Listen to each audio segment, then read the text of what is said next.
오늘 우리에게 주신 하나님의 말씀은 누가복음 18장 9절에서 14절 말씀입니다. 신약성경 126페이지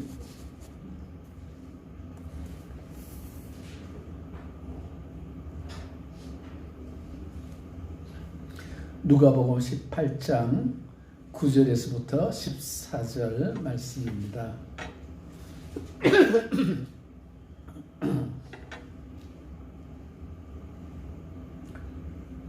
한 목소리로 합독을 하겠습니다. 또 자기를 어렵다고 믿고 다른 사람을 멸시하는 자들에게 이 비유로 말씀하시되 두 사람이 기도하러 성전에 올라가니 하나는 바리새인이요 하나는 쇠리라. 바리새인은 서서 따로 기도하여 가로되 하나님이여 나는 다른 사람들 곧 토색, 불의, 간음을 하는 자들과 같이 아니하고 이 세리와도 같이 아니함을 감사하나이다.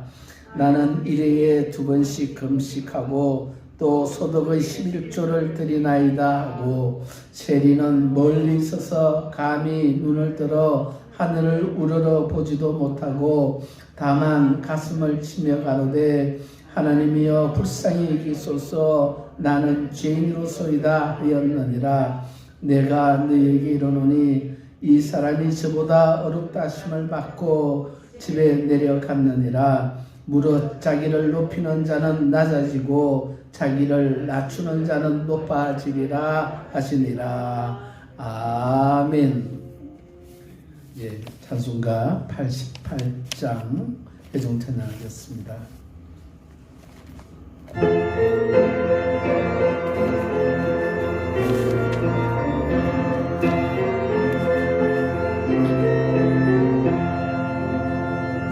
내 진정 사모하는 친구가 되시네.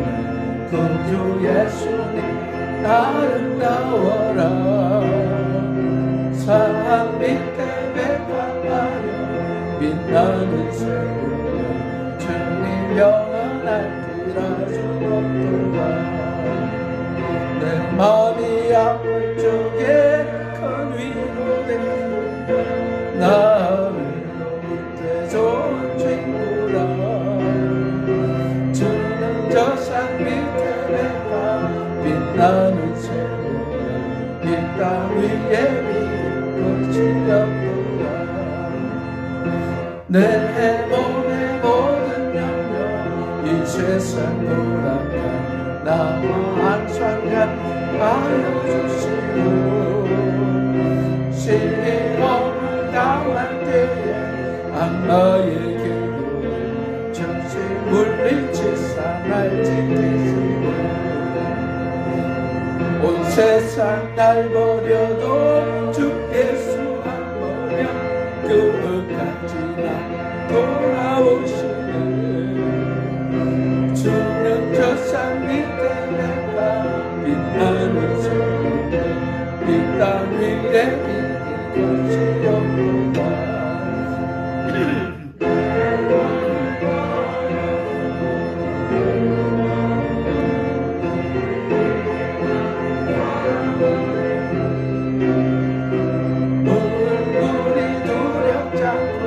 장금이 거는데 죽는 높은 산속 내 방패시라. 내 영혼 먹이시는 그 은혜 누리고 나 주주 뵙기 원하네. 주는 저 산 밑에 내가 빛나는 새벽을 이 땅 위에 믿을 것이 없도다.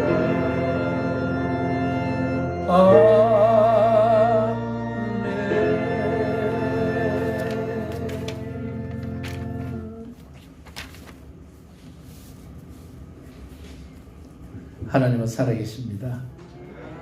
하나님이 천지 만물을 주관하시고 지키시고 보존하시고 또 인도하시고 그분은 우리에게 약속을 하신 그대로 그 아들 예수 그리스도를 통해서 우리를 구원하시고 또 우리에게 예수 그리스도가 다시 오신다고 약속하셨습니다. 그리고 또한 이 세상 마지막에 그렇습니다. 심판하신다고 하는 것을 우리에게 말씀하셨습니다. 이 세상은 여러분, 이 세상은 눈에 보이는 모든 것들은 결국에는 마지막에는 불타 없어질 것이라고 하는 것을 우리가 알고 있어야 된다라고 하는 것입니다. 이 불타 없어질 것들이 요한일서 5장 16절에 보면은 악한 자의 지배하에 있다. 악한 자 곧 타락한 마귀와 그 타락한 천사들과 귀신들의 지배하에서 여전히 그렇습니다. 하나님의 그 택한 주의 자녀들을 속여서 그 영혼을 어떻게 하든 삼키고 빼앗으려고 하고 있다라고 하는 것입니다. 예수 그리스도가 오시기 전에는 그렇습니다. 생명의 성령의 법이 나타나지 않았었어요. 그때는 죄와 사망의 법밖에 없었다라고 하는 것입니다. 근데 그분이 오셔서 그렇습니다. 우리를 위해서 정말 고통을 부끄러워하지 아니하시고 그 수치를 부끄러워하지 아니하시고 하나님과의 이 하나 되는 연결이 떨어지는 것도 두려워하지 아니하시고 그분은 십자가에 올라가셨습니다. 참 우리는 게세마네 동산에서의 그 눈물의 기도, 아버지여 이 잔이 내게서 떠나가기를 원합니다. 우리는 다시 한번 생각해 봐야 됩니다. 아니 전능하신 하나님, 그 하나님의 아들이 왜 이렇게 기도를 하셨을까? 내가 12영 되는 천사를 불러들이지 못할 줄 아느냐? 천사 하나가 그렇습니다. 홍해를 갈라버립니다. 천사 하나가 그렇습니다. 내려오면은 아수르의 대군을 하룻밤 사이에 10만 명을 그냥 전멸시켜버립니다. 그러니 12영 그러면은 한 영이 12,000명 정도 된다고 그러니까 14만 명의 천사가 나타난다고 생각을 해보십시오. 무슨 일을 못하겠느냐라고 하는 것입니다. 그런데 그렇습니다. 그렇게 하면은 아버지의 뜻이 어떻게 이루어지겠느냐. 그러니 정말 창세 이래로 경험해보지 못한, 아니 이 세상에서 없는 그러한 십자가를 지고서 죽음을 맛보는 그 일을 앞에 두고서 이 잔이 내게서 정말 떠나가기를 원합니다. 그러나 내 뜻대로 되게 마시고 아버지의 원대로, 아버지의 뜻대로 되게 하여 주옵소서. 그 아버지의 뜻은 그렇습니다. 아들을 보고 믿는 자마다 하나도 멸망하지 않고 마지막 날에 다시 살려서 아버지의 나라 하늘에서 영원한 생명을 서로 나누며 서로 사랑 안에 있는 것이다.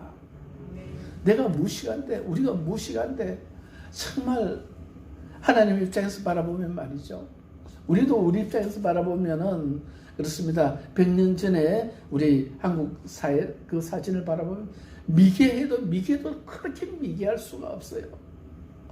집 모양이라든지 그 화장실 모양, 뭐 사는 모양들 보면 말이죠. 그러니까 첫째 숨 막혀서 어떻게 살았을까? 마치 우리가 개미떼를 보는 것처럼 하나님께서 우리들을 바라봤을 때 그렇지 않겠습니까?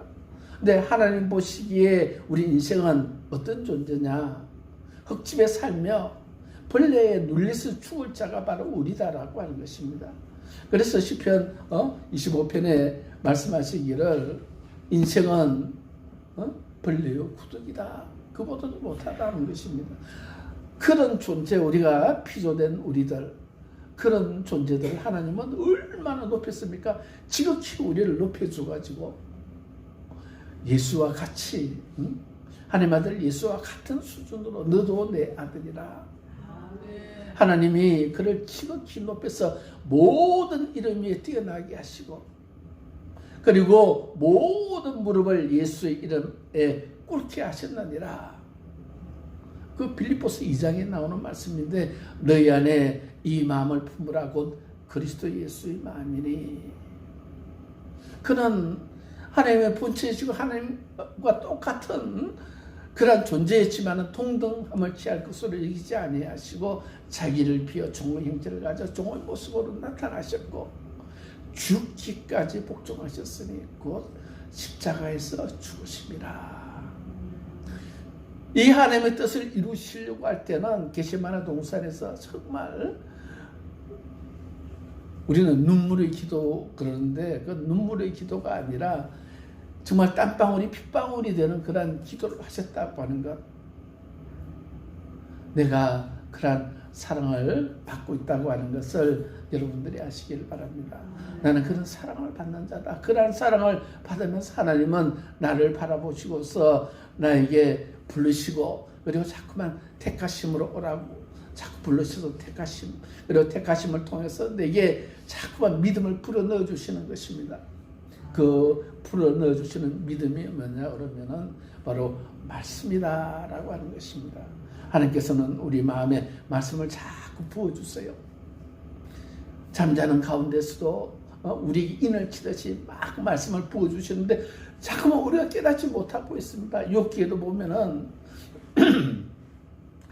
정말 전능하신 하나님 우리와 대화를 하시기 위해서 밤중에 꿈에서 우리 인을 치듯이 자꾸 해주시는데 우리는 그냥 깨닫지 못하고 자꾸만 눈 뜨고 나서는 허망하게 꿈이네 그러고 끝나고 마는 그 가운데서도 하나님은 자기의 뜻을 우리에게 증거하고 전하고 계신다라고 하는 것입니다. 사무엘 선지자가 우리에게 가르쳐 주듯이 하나님은 제사보다도 예배보다도 어떤 행위보다도 더 기뻐하시는 게 있어요. 뭐냐 그러면은 그것은 하나님의 말씀을 주의 말씀을 듣고 청종하는 것, 그리고 그것을 순종하는 것보다도 더 기뻐하는 게 있겠느냐. 왜 그 말씀이 바로 우리 속에 담겨서 믿음이 되고 그 믿음을 통해서 성령은 역사를 하시는 것입니다. 그래서 우리 속에 있는 이 말씀이 바깥으로 자꾸만 나와야 돼요. 바깥으로 고백되어 나올 때 성령께서 역사하시면서 요한복음 3장 34절 말씀처럼 하나님의 말씀을 입으로 자꾸 말하는 자.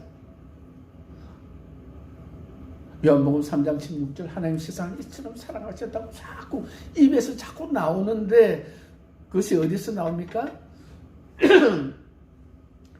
사람의 마음에 있는 것이 입으로 나오는 거예요. 마음에 있는 이 믿음이 입으로 나올 때 성령께서 역사를 하시는 것입니다. 하나님께서 그때 성령을 막 부어주세요. 우리에게 부어주시면서 이 하나님의 말씀이 곧 예수요 그리스도요 성령이요.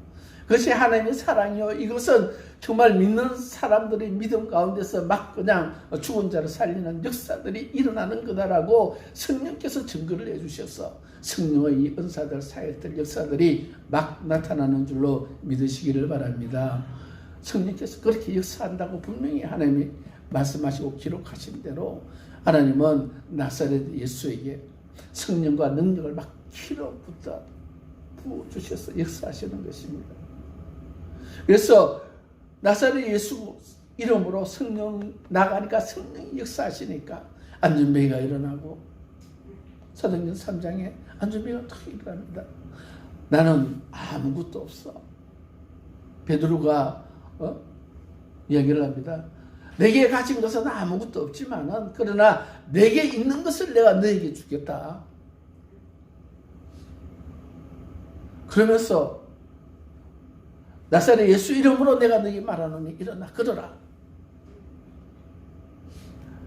베드로가 가진 게 뭐였습니까? 하나님이 그 마음속에 심어주신 예수 그리스도의 이름, 곧 하나님의 약속의 말씀이었다라고 하는 것입니다.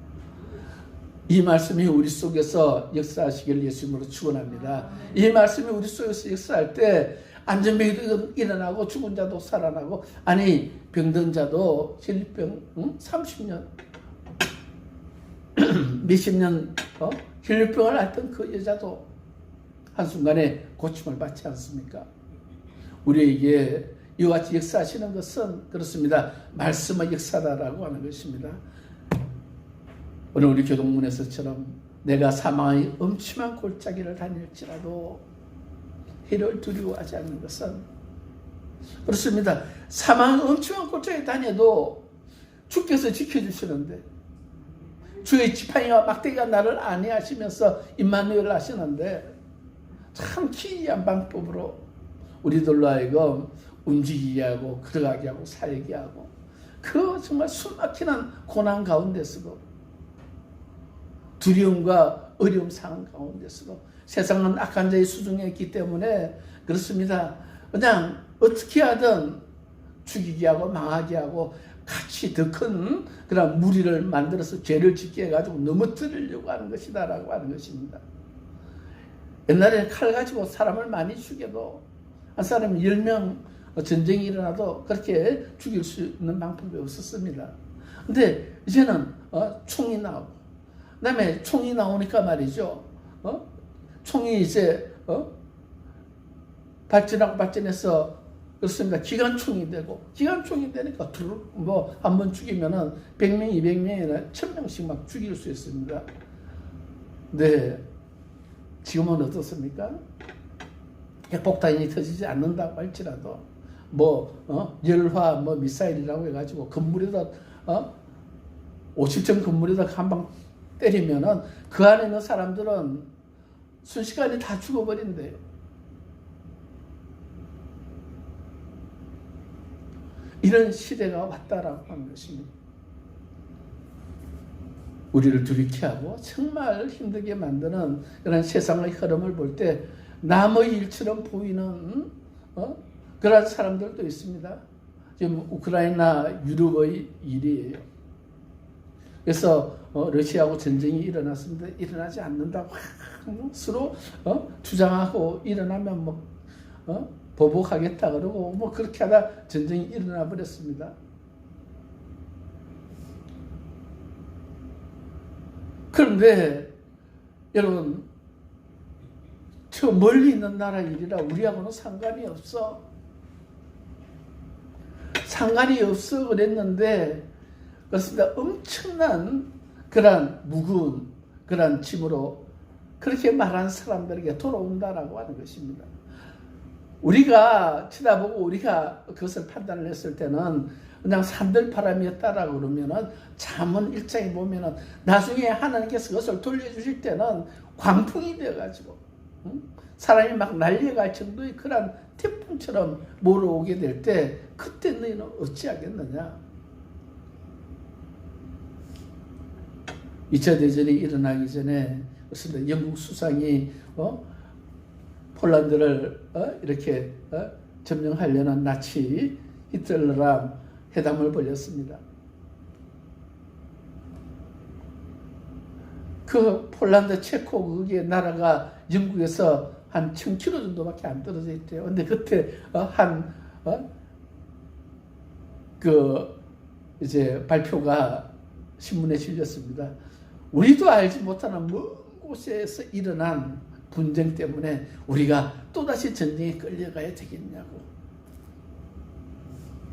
그런데 그것 때문에 그렇습니다. 영국은 정말 엄청난 그런 대가를 지불하지 않으면 안 됐다라고 하는 것입니다.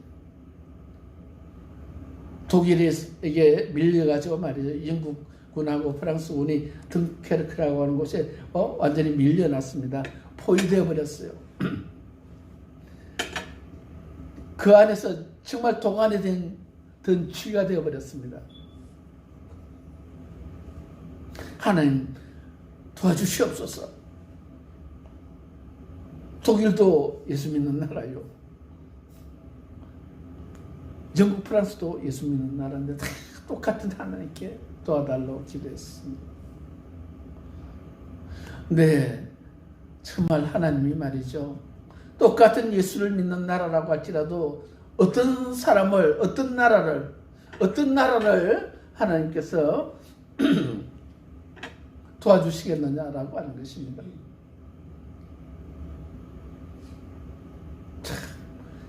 이 십자가에도 하나님의 이 행한 대로 갚아주시는 이 도리를 우리가 알고 있다 그러면 분명히 아는 것입니다.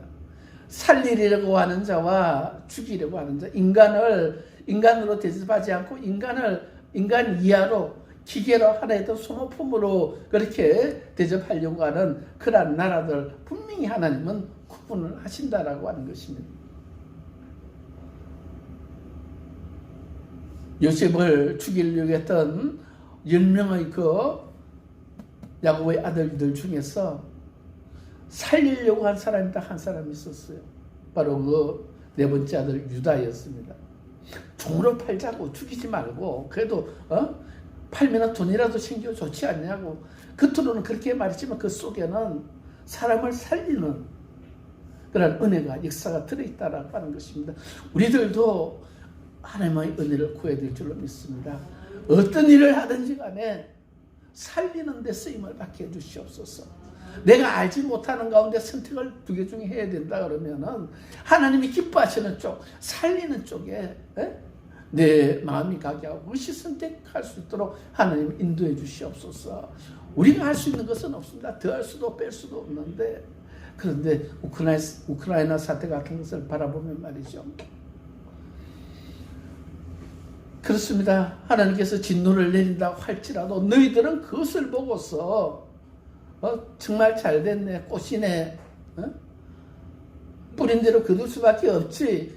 그렇게 말하는 자는 잠언 17장 5절을 우리가 읽어보면은 그 사람에게 똑같은 대가가 재앙이 하나님께서 주어질 수밖에 없다라고 하는 것입니다. 남의 이야기가 아니고 우리 이야기라고. 그러면은 그것들이 지금 당장 우리에게는 영향이 없을 것 같지만은 그렇습니다. 그것이 곧 우리에게 와야 되기 때문에 하나님이 보여주시고 너희들은 잠자지 말고 깨어서 깨달아라. 깨닫고 하나님께로 사로잡힌 바가 되어야 되니까 마귀의 올무에 너 벗어나려 그러면 이게 마귀의 올무야 이게. 너희 힘으로 벗어날 수 있으면 한번 벗어나려고 해봐.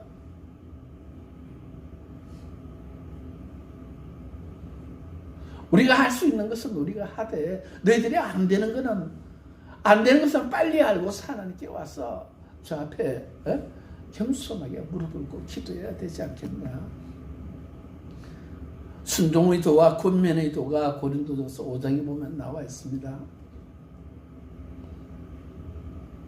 자녀들 결혼시키는 문제들, 그 다음에 노예된 자가 어떻게 해야 되는지 뭐 여러 가지 권면의 도는 근거해서 우리가 하나님의 말씀을 바라보면서 하려고 하면 할 수 있는 것들은 우리 보고 하라는 것입니다. 근데 그런 것까지도 하나님 내 뜻대로 되게 하지 말고 하나님의 인도하심을 받기를 원합니다. 인도하심을 받기를 원합니다. 왜? 우리 속에 우리 뒤에 보이지 않는 줄들이 달려있기 때문에 오네시모에 대해서 편지를 보내면서 이 노예를 용서해 주라가 아니고 이 노예를 용서해 주는 데서 한 걸음 더 나아가서 그거랑 상관없이 너의 형제로 여겨라. 형제로. 이 수준이 다른 것들을 우리에게 보여준다라고 하는 것입니다. 그런 모습들이 정말 우리들로 하여금 알게 하는 것은 이 세상은 그렇습니다. 그렇게 해서 전쟁이 일어나서 많은 사람들이 죽어야 돼요. 마귀의 역사가 그렇습니다. 세상의 역사가 그렇습니다. 보이지 않는 힘을 가지고 돈을 가지고 정권을 가지고 그런 보이지 않는 그런 글로벌리스트라고도 하기도 하고 뭐 세계 정부를 꾸려가는 사람들 그 뒤에 있는 악한 영들과 악한 천사들의 세력들은 어쨌든 수많은 사람들을 죽이려고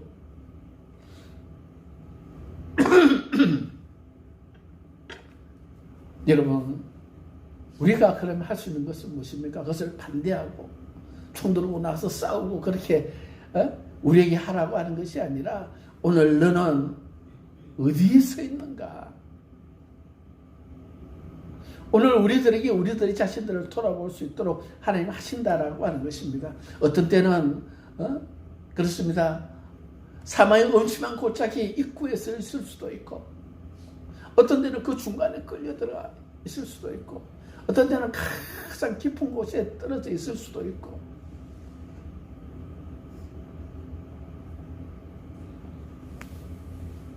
고난과 환난 당한 것을 통해서 우리는 하나님을 바라보는 것입니다. 고난 당하기 전에 내가 그릇 행하였더니, 저는 이 말씀이 너무 좋아요. 고난 당하기 전에 내가 그릇 행하였더니, 내가 중심으로 하나님을 바라보지 못하고 내 삶이 하나님을 따라간다고 한다고 할지라도 여러분, 내 기준에서는 옳은 것이 하나님의 기준에서는 옳지 않다라고 하는 것입니다.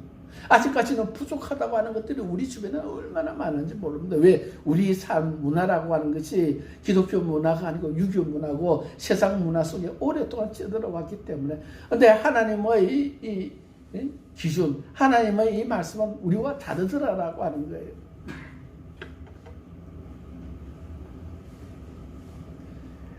그 미국에 가면은 제일 많이 하는 게 아마 세탁소인데요. 근데 한국의 기준과 미국의 기준 다른 게 뭐냐 그러면은 세탁소 이제 한 대 와이셔츠를 딱 가져왔는데 깨끗하게 한 번밖에 안 입어가지고 아무런 때도 없고 말이죠. 그래가지고 이 세탁소 주인이 생각하기에는, 한국 사람이 생각하기에는 이렇게 그런 거 왜 또다시 씻고 이렇게 수고하고 애써 그러면서 한 것처럼 해서 돌려 이제 보내주면은 그 사람들이 화를 낸대요.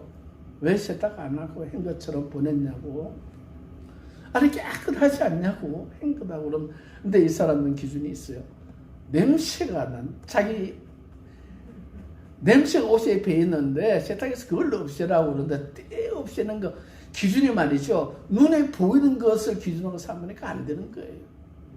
근데 이 기독교 문화는 그렇습니다. 냄새 보이지 않는 것까지 깨끗하게 있어야 된다라고 하는 거예요. 그래가지고 냄새 때문에 남에게 불이익을 주거나 불쾌함을 주지 않는 것이 바로 이것이 삶이다라고 하는 것입니다.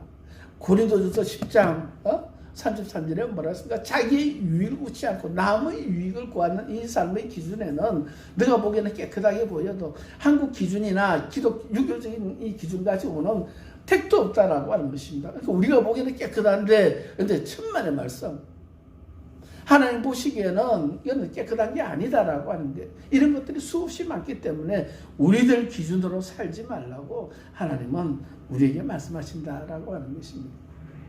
그러면은 이 우크라이나 사태 이런 것들을 우리가 바라보면서 알 수 있는 것은 말이죠. 그게 하나님께서 말씀하신 우리나라도 너가 살고 있는 이것도 똑같다라고 하는 거예요. 그러면은 소련이나 우크라이나만 그러냐? 아니 유럽도 현재는 똑같아요. 수준의 어느 정도의 차이가 그렇지만은 미국도 똑같더라라고 하는 것입니다. 대통령도 부정선거로 막 뽑는다고 뭐 진짜인지 보지는 못했지만은 그런 세대가 왔었어요.